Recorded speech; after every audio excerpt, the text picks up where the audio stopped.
So in the past few weeks, there's been more and more talk of Tony Bellew fighting for a version of the world title. After that fight with David Haye, it was such a smash hit at the box office. It did so well with the pay-per-view figures and, really caught the public's imagination. So I, for one, kind of thought it was a near certainty that Bellew's next fight would be a rematch against David Haye. I thought that would be considered a very winnable fight for Tony Bellew, bearing in mind he won it first time round. I thought it would be a huge hit with the box office. British boxing fans always love a rematch. And I just thought that was the most likely option, especially if you consider that Bellew would probably be able to command the lion's share of the money this time round. But in recent weeks, talk about Bellew fighting for a version of the World Heavyweight Championship has really caught momentum. And we've heard Tony Bellew say it before, but he really likes the sound of being Tony Bellew heavyweight champion of the world. And to be fair to him, who wouldn't? So lots of talk about Bellew Joseph Parker, lots of talk about Bellew Deontay Wilder, and apparently both of those champions are more than happy to come to the UK for a fight of that magnitude. And to be honest, I can see why. That's a fight that would sell out the O2 Arena comfortably, 20,000 tickets. That's a fight that could do, could do 750,000 pay-per-view buys. Bellew is a superb talker. He knows how to sell a fight. And we saw some examples of that yesterday at the weigh-in for Anthony Joshua Vladimir Klitschko, when Bellew and Deontay Wilder got in a very heated confrontation. And bizarrely, Deontay Wilder's brother as well. And I must say, just as a side note, Deontay Wilder's brother came across like an absolute fool in that confrontation. Literally a fool. I understand Deontay Wilder's brother may box a little bit, but for him to be calling out Tony Bellew is frankly ridiculous. Ridiculous.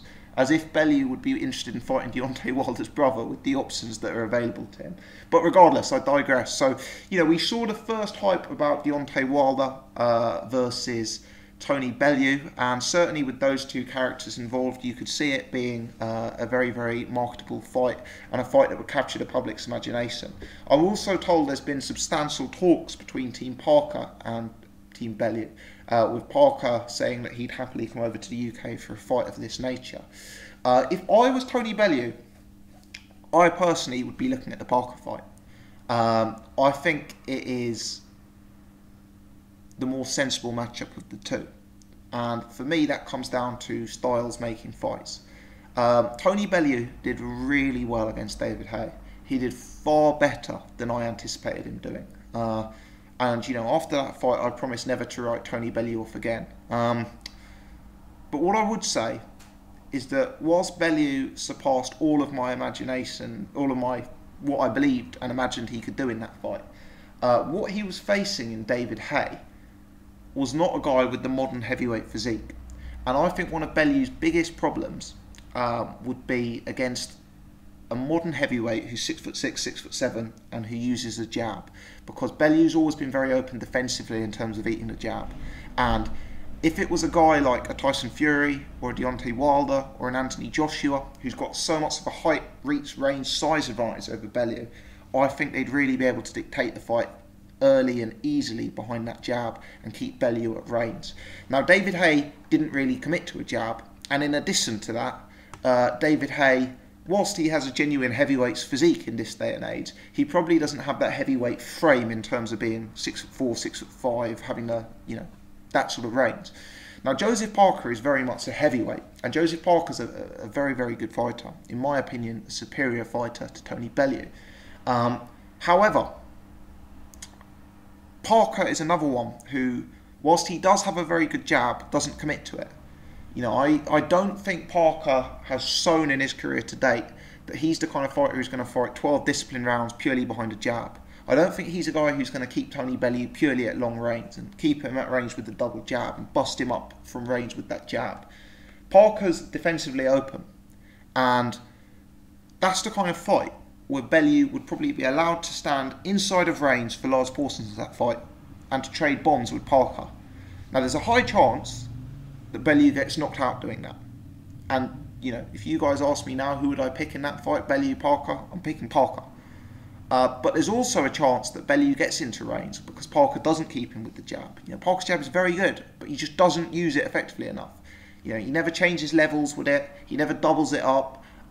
You know, he doesn't go to the body with it. He just sticks it out there for the sake of it. I think it's one of the major failings of Parker's training setup so far, is that failure to commit to the jab. So I think that is a fight where Bellew has a puncher's chance, because I do think Parker's open. I do think Parker will let Bellew into range, and I do think Bellew has a chance of landing on Joseph Parker. With Deontay Wilder for me is even more openly defensively than Joseph Parker. Joseph Parker, I'd say, is possibly a superior defensive fighter to Deontay Wilder.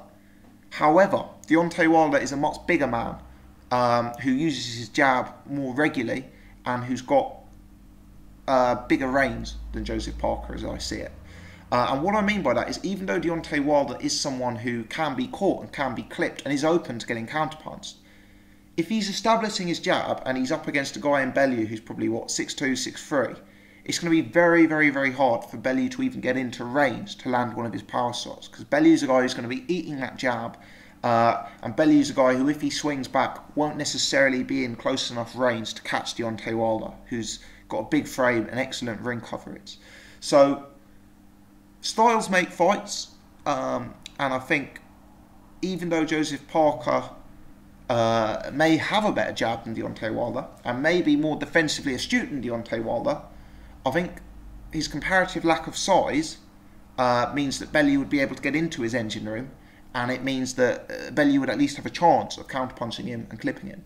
Now, Parker's got a good chin, or, you know, let's say he doesn't have a bad chin. He hasn't proved his chin against an elite power puncher, but he appears to have a good chin. And, you know, Tony Bellew's power at heavyweight is an unknown. He struggled to stop David Haye, who was on one leg for half of that fight.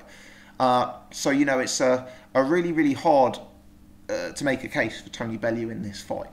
But when we're talking about a puncher's chance, I actually believe that Tony Bellew has a greater chance of finding that range and finding that open slot and opportunity to connect against smaller Joseph Parker than the larger Deontay Wilder. Now, I wouldn't say that with all heavyweights, but when you've got a guy who's moving up from cruiserweight to heavyweight, who's very susceptible to a jab like Tony Bellew, I think it's particularly relevant, and I think that's the case in this example. So, yeah, all in all, I still think, don't be surprised whatsoever if you see that David Haye rematch. I think that Tony Bellew talking about maybe not taking that David Haye rematch and talking about all of his other options is potentially an advanced negotiation technique, where he is, you know, highlighting the fact that he can fight for the championship of the world, highlighting the fact that these big names, Deontay Wilder, Joseph Parker, would travel to the UK in order to fight him. And I think he's probably doing that so he can command more money and have more negotiating strength in a potential rematch against David Haye.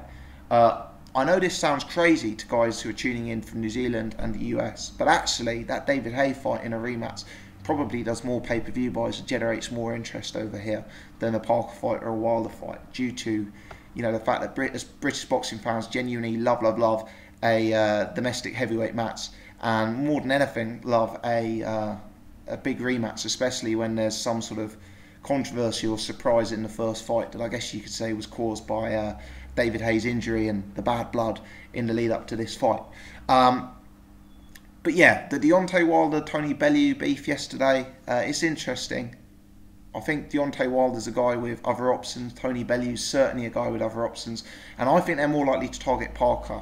Parker is a smaller name internationally. Parker is a guy who they could get over to the UK more affordably, and therefore Tony Bellew could command a greater percentage of the purse. And I think if I was managing Tony Bellew, I would want to keep him away from very, very tall heavyweights. Because as I've mentioned, for me, Bellew is a guy who can be very, very susceptible to that jab. And, you know, I think putting him up against a guy who's 6'6", 6'7", there's a chance Bellew could just be kept at range the entire fight, not really get into his groove, and not even have a puncher's chance in a fight like that, because he could simply be kept on the outside. Let me know your thoughts on this matchup, guys. How do you think it would go down? Who do you think Bellew will most likely square up against, and who do you think's got the best chance of being defeated by Tony Bellew? Leave your comments in the section below. If you've enjoyed this video, please take the time to hit the thumbs up button, and if you're new to the channel, you haven't done so before, do subscribe. Many thanks indeed for tuning in.